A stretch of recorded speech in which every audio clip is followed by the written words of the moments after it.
ततः शंखाश्च भैर्यश्च पणवानक गोमुखाः सहसैवाभ्यहन्यन्त सशब्दस्तुमुलोऽभवत्।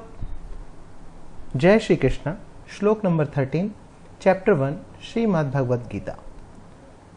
श्लोक नंबर 12 में हमने देखा था कि भीष्म पितामह ने दुर्योधन के मन में हर्ष उत्पन्न करने के लिए शंख का नाद किया, शंख को बजाया। श्लोक नंबर 13 में ततः मतलब कहते हैं इसके पश्चात, उसके बाद में, आफ्टर दैट क्या हुआ? और शंख, क्या होने लगे? और शंख, और भैरे मतलब और भेरी है ना, और भेरी एक इंस्ट्रूमेंट होता था जो युद्ध से पहले बजाया जाता था। और पणव बजने लगे, पणव है ना, पणव कहते हैं एक तरीके के ढोल को पणव कहते हैं, ढोल को है ना। आनक, फिर क्या हुए? आनक बजने लगे। आनक कहते हैं मृदंग को, आपने देखा ना, मृदंग होते हैं, मृदंग को। गोमुख बजने लगे, गोमुखा बजाने लगे लोग। सहसा एव है ना, सहसा एव को मिलके क्या बना है? सहसई मतलब सहसा, अचानक ही। अभ्यहन्यंत कहते हैं बजने लगे, बज उठे, सहसा ही बज उठे। कब? जब भीष्म पितामह ने शंख बजाया, उसके तुरंत बाद। संस्कृत में कहते हैं वह को, है ना, वह। शब्द, वह शब्द, वो जो उसकी जो आवाज हुई, वो जो शब्द हुआ, वो शब्द तुमल कहते हैं बड़ा भयंकर, बड़ा डरावना, एकदम भयंकर है ना, बहुत ज्यादा ध्वनि वाला, भयंकर। अभवत हुआ, क्या अर्थ हुआ इसका? और उसके पश्चात शंख, भैरी, पणव, आनक, ढोल, मृदंग, गोमुखा, ये सब सहसा ही, अचानक ही बज उठे। वह शब्द बड़ा भयंकर हुआ। क्यों अचानक ही बज उठे?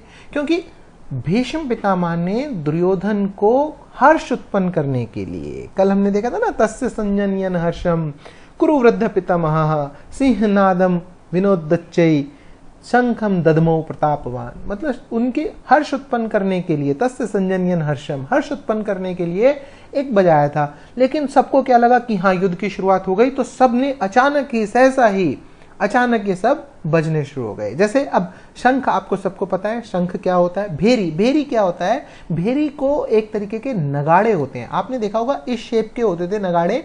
अगर आपको ध्यान आ रहा हो ना, बड़े बड़े नगाड़े कई बार मूवीज के अंदर भी दिखाते हैं, कई बार और जगह भी ऐसे नगाड़े बजते हैं। तो यहाँ पे क्या होता है? बहुत बड़ा नगाड़ा ऐसे रखा है और यहाँ पे डंडों के साथ उसको पीट कर इस तरीके से जोर जोर से बजाया जाता है। तो ये होता है बेसिकली भेरी, या इसको आप कह सकते हैं नगाड़े, है ना।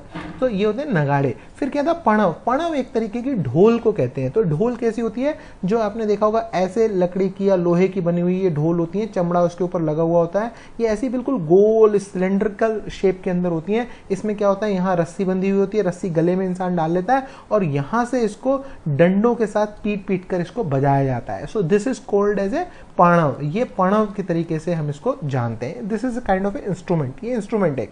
आनक क्या होता है? आनक कहते हैं मृदंग को।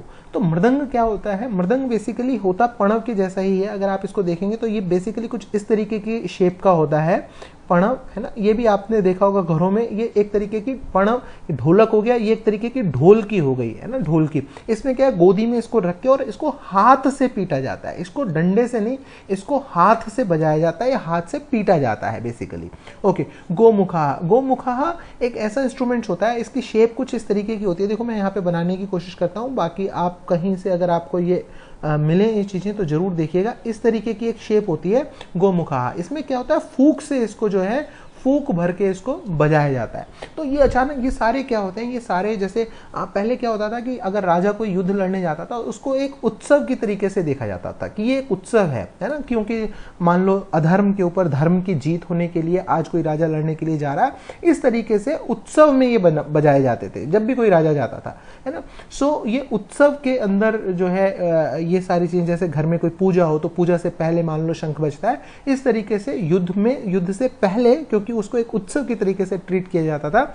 सो उससे पहले ये सारे अचानक से ये बजने लगे और इनका शब्द बड़ा भयंकर हुआ।